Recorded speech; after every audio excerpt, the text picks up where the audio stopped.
네, 소비자 피해 문제점과 해결점을 찾아보는 클릭 소비자 솔루션 시간입니다. 요즘 인터넷이나 홈쇼핑으로 물건 구입하는 분들 많이 계실 텐데요. 대부분 택배로 그 물건들을 받아보게 되죠.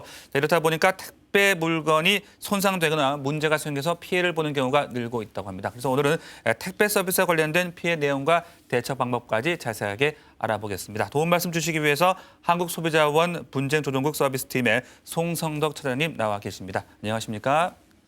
네, 자, 택배 서비스 요즘 아주 많이들 이용하고 계실 텐데요. 이용 사례가 증가하고 있겠죠?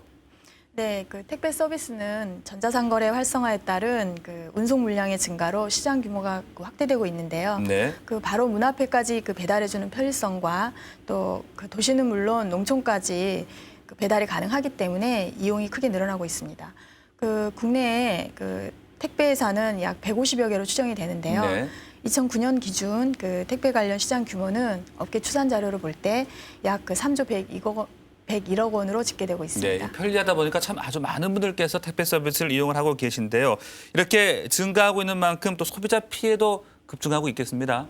네, 그렇습니다. 한국소비자원에 접수된 그 택배 관련 소비자 상담과 피해구제 건수를 살펴보면 2007년에 소비자 상담이 3,387건, 피해구제는 255건, 2008년에는 그 소비자 상담이 3,370건, 피해구제 268건, 2009년에는 각각 그 3,203건, 255건이었습니다. 네. 그 매년 3,000건 이상의 소비자 불만이 꾸준히 접수되고 있습니다. 네. 자, 이렇게 택배 서비스 관련된 소비자 불만 또 피해 사례가 줄지 않고 있는데 어떤 이유라고 볼 수 있을까요? 네.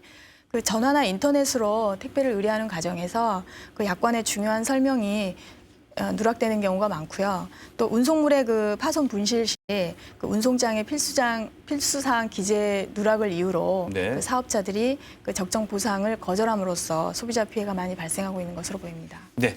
자, 지금 막 택배 서비스 피해에 대한 상담 전화가 들어왔다고 합니다. 이야기 나눠볼게요. 안녕하십니까? 네, 안녕하세요. 네, 자, 어떤 피해 때문에 상담 주셨습니까? 네, 다름이 아니라 택배 피해 때문에 전해드렸는데요. 네. 그 이번에 신년이라 제가 그 시댁에 보내드리려고 소갈비랑 돼지갈비를 구입을 했거든요. 네. 그 인터넷으로 사면 괜히 좀 품질이 안 좋을 것 같아서 제가 일부러 좀 발품까지 팔아서 물건을 사고 택배 회사에 가서 제 이름을 쓰고 보냈어요. 네.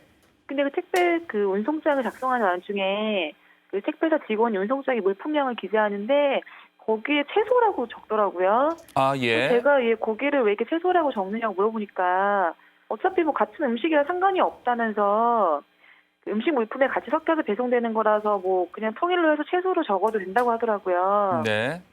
그때 포장을 하고 운송장을 붙여야 하는 상황이라서 저는 그렇게 이렇게 기재된 것까지만 보고 포장원을 붙인다고 해서 그냥 믿고 집으로 돌아왔거든요. 네.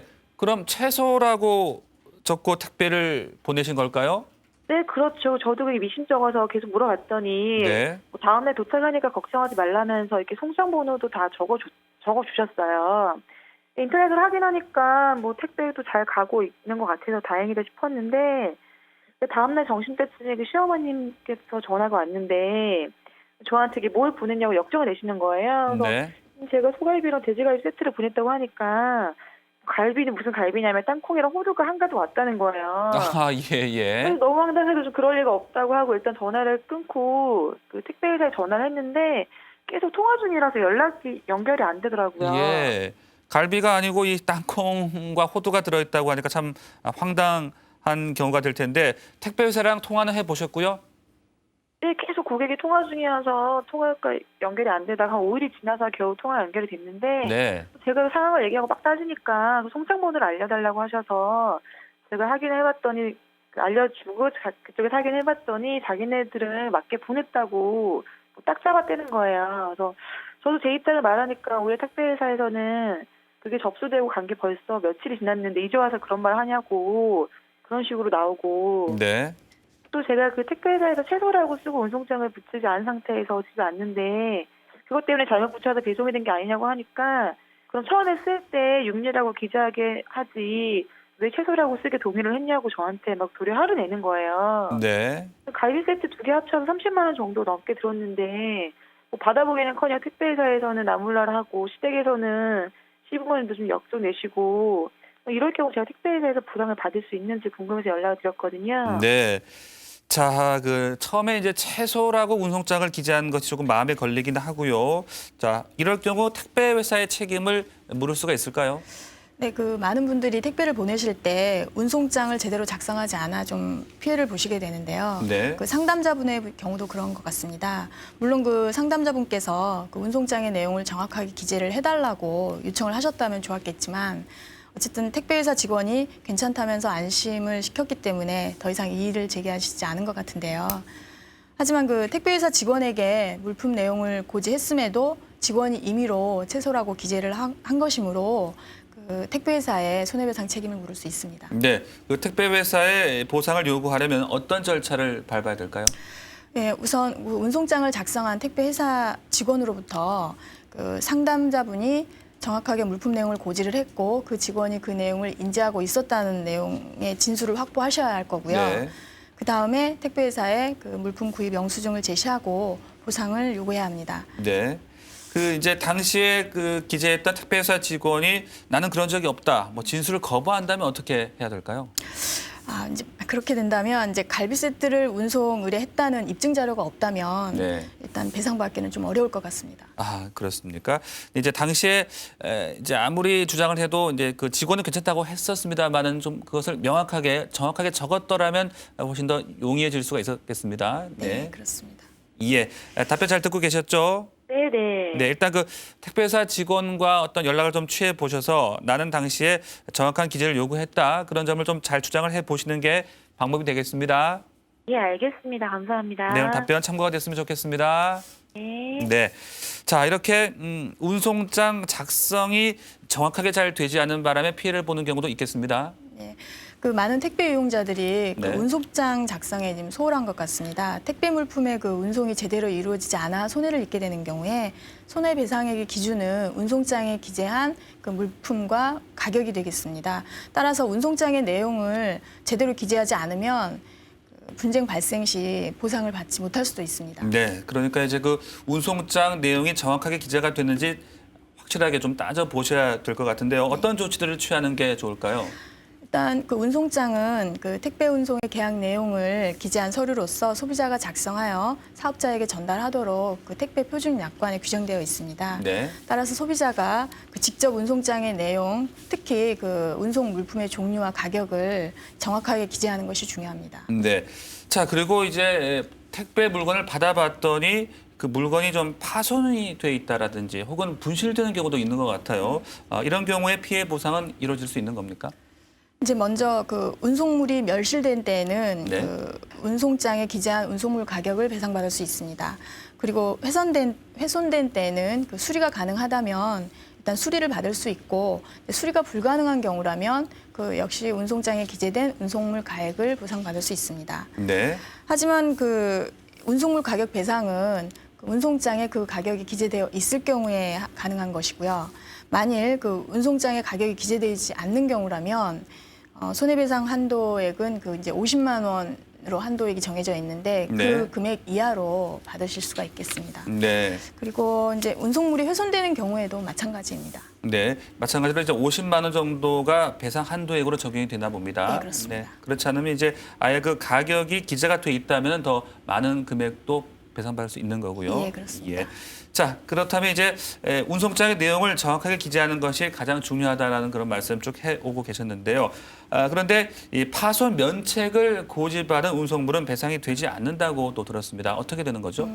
일단 파손 면책이란 운송 중 물품이 파손되어도 택배회사가 책임을 지지 않는다는 특약으로서 주로 한약이나 컴퓨터 또 화장품 같은 파손이 되기 쉬운 물품의 배송을 의뢰할 때 적용하는 경우가 많습니다. 네. 일부 택배회사에서는 소비자에게 사전 설명 없이 운송장에 이러한 파손 면책 조항을 기재해 놓고 또 사고 발생 시 이를 근거로 배상을 거절하기도 합니다. 네. 택배회사를 이용할 때 이러한 특약 사항이 있는지도 자세히 보고 확인하셔서 이용하셔야 할 것 네, 같습니다. 택배 회사가 책임을 지지 않는다, 그런 파손 면책 조항, 그런 특약들이 있는지도 좀 확인해 보시는 게 더 좋겠습니다. 네. 자, 그리고 이제 약관을 잘 모르는 바람에 피해를 보는 경우도 있을 텐데요. 약관도 상당히 중요하겠죠. 네, 실제로 약관의 규제에 관한 법률 제3조 및 택배 표준약관 제3조에는 그 사업자가 약관의 중요한 내용을 고객이 이해할 수 있도록 그 설명하도록 그 규정되어 있습니다. 네. 이를 위반하여 그 계약을 체결한 때에는 당해 약관을 그 계약의 내용으로 주장할 수가 없습니다. 네. 그러므로 그 택배 이용 시 기재된 약관을 꼼꼼히 살펴보고 또 이해가 잘 안 되는 내용이 있을 때에는 직접 물어서 확인하는 것이 좋겠습니다. 네. 자, 그리고 저도 이제 인터넷 쇼핑몰을 자주 이용을 하는데 주문을 했는데 한참 동안 오지 않아서 애를 먹은 경우가 있거든요. 그래서 전화를 해보면은 이미 발송은 됐다. 또 택배회사 측에서도 지금 어디까지 지금 진행이 되고 있는지 잘 모르는 경우도 있고 상당히 그 배송이 지연되는 경우가 있는 것 같습니다. 그런 것들도 피해가 많이 생기고 있겠죠. 네, 일단 이게 소비자 설문조사에 따르면 그 네. 운송 의뢰 물품이 수령인에게 도착하기까지 소요된 일수가 그 1일이 42.6%, 2일이 40.1%, 3일이 12.3%였습니다. 택배 표준약관 제12조를 보면 그 운송장에 인도 예정일을 기재하지 않은 경우 수탁일로부터 일반 지역은 2일, 도서 상간 벽지는 그 3일 내에 인도하도록 규정되어 있습니다. 네. 택배 물품이 인도 예정일보다 늦게 도착하는 경우 지연 일수에 택배 운송료의 그 50%를 곱한 금액을 배상받을 수 있습니다. 단 네. 그 배상 한도는 운송료의 그 2배 금액을 초과할 수는 없습니다. 네, 그렇군요. 자, 그리고 이제 택배 서비스 관련해서 피해를 봤을 경우 이제 답답한 마음에 이제 그 배달을 해주신 그분의 핸드폰 번호가 있다 보니까 그분께 전화를 해서 왜 이런 일이 생겼느냐 이렇게 분쟁을 하는 경우가 많이 생기고 있는데 어떻게 대처하는 것이 더 효율적인 방법이 될 수 있을까요? 우선 그 손해를 입증할 자료를 확보해야 합니다. 그 운송장을 보관하고 있어야 하는 것은 이제 기본이겠고요. 특히 물품이 파손된 경우 그 파손 상태 또 포장 훼손 상태를 그 사진 자료로 남겨두는 것이 좋습니다. 네. 그리고 물품 가액을 입증할 수 있는 그 구입 영수증을 첨부해서 택배회사에 배상을 요구하고 네. 그 협의가 어려울 경우 한국소비자원에 피해구제 신청을 하시면 도움을 드릴 수 있습니다. 네. 그러니까 이제 배달이 됐을 때 그 당시에 그 물건 상황들을 좀 입증을 잘 하시는 게 좋겠죠. 네, 그렇습니다. 네. 자, 그리고 택배 서비스를 이용할 때 소비자분들께서 어떤 점을 좀 주의했으면 좋겠다 싶은 게 있으면은 당부 말씀 부탁드릴까요? 먼저 그 분실이나 훼손에 대비하여 그 운송장의 운송물의 종류와 가격을 이제 반드시 기재를 해야 할 것이고요. 네. 운송물 포장의 그 1차적인 책임은 운송 의뢰자에게 있으므로 내용물을 그 운송에 적합하도록 포장을 해야 합니다. 네. 또 마지막으로 현금성 물품이나 또 서류, 또 계약서와 같은 운송 제한 물품은 그 배상을 받을 수 없다는 점을 감안하여 그 택배 운송은 좀 자제하시는 것이 좋겠습니다. 네. 그리고 좀 이렇게 파손이 쉬운 물건들은 이제 겉 포장을 보면은 뭐 네. 파손 주의, 뭐 깨지기 네. 쉬움 이런 것들의 문구가 적혀 있는데 그런 것들은 어떤 영향을 미칠 수가 있을까요? 실제로 그렇게 기재를 해 놓으셨다고 하더라도 파손이 예. 발생을 하면 네. 크게 이게 그 소비자한테 유리하게 이제 귀결되지는 않고요. 네.